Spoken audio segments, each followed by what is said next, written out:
Power star Pawan Kalyan most crazy movie Harihara Veeramallu May 9న ఈ movie ప్రేక్షకుల ముందుకు రానుంది. ఉగాది సందర్భంగా పవన్ కళ్యాణ్ కొత్త లుక్ ను మేకర్స్ రిలీజ్ చేశారు. ఈ పోస్టర్ లో పవన్ ఓ చేతిలో కత్తి మరో చేతిలో కడియం పట్టుకుని దర్శనమిచ్చారు. రెడ్ కలర్ షర్ట్, లుంగి, మెడలో బ్లాక్ కలర్ తువాల్తో ఓ యుద్ధ వీరుడిలా కనిపించారు. ఈ లుక్ అదిరిందంటూ ఫ్యాన్స్ కామెంట్స్ చేస్తున్నారు. ధైర్య సాహసాల గాథ, ధర్మం కోసం పోరాటం, ఉన్నతంగా నిలిచే యోధుడు. హరిహర వీరమల్లు గాథను గొప్పతనంతో ఆవిష్కరించేందుకు సిద్ధంగా ఉండండి అని ట్వీట్ చేశారు. ఇప్పటికే ఈ చిత్రం నుండి 2 పాటలు వచ్చి ఆకట్టుకున్నాయి.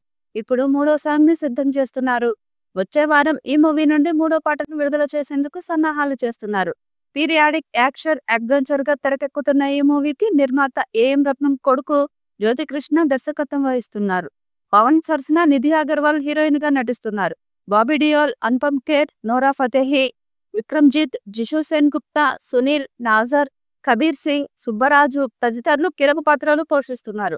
డబ్బింగ్ పనులు పూర్తయ్యాయంటూ ఇటీవల మూవీ టీం ఓ పోస్టర్ ను సైతం సోషల్ మీడియా వేదికగా తెలిపింది. ఈ మూవీని నిర్మాత ఏఎన్ రత్నం సమర్పణలో మెగా సూర్య ప్రొడక్షన్ బ్యానర్ పై ఏ దయాకర్ రావు ఈ చిత్రాన్ని నిర్మిస్తున్నారు. Oscar winner MM Keeravani music అందిస్తున్నారు. తొలుత మార్చి 28న మూవీ రిలీజ్ చేస్తామని ప్రకటించినా అనివార్య కారణాలతో విడుదల వాయిదా పడింది. మే 9న మూవీ రిలీజ్ చేస్తామని మార్క్ ద డేట్ అంటూ టీం తెలిపింది. హరిహర వీరమల్లు మూవీ 2 భాగాలుగా తెరకెక్కిస్తున్నారు.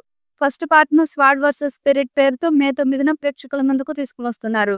ఈ సినిమా ఫస్ట్ పార్ట్ ను సగానికి పైగా క్రిష్ జాగర్లమూడి దర్శకత్వం వహించారు. కొన్ని కారణాల వల్ల ఆయన తప్పుకోగా మిగిలిన భాగంతో పాటు సెకండ్ పార్ట్ ను నిర్మాత ఏఎన్ రత్నం కుమారుడు జ్యోతికృష్ణ దర్శకత్వంలో తెరకెక్కిస్తున్నారు. ఏపీ డిప్యూటీ సీఎంగా పవన్ ప్రజాపాలనలో బిజీగా మారగా ఆయన పదవి చేపట్టిన తర్వాత రిలీజ్ అయ్యే ఫస్ట్ సినిమా ఇదే కానుంది. ఇందులో పవన్ కళ్యాణ్ పోరాట యోధుడిగా అలరించనున్నారు. పార్ట్ 1 కి స్వాడ్ వర్సెస్ స్పిరిట్ అని పేరు పెట్టారు.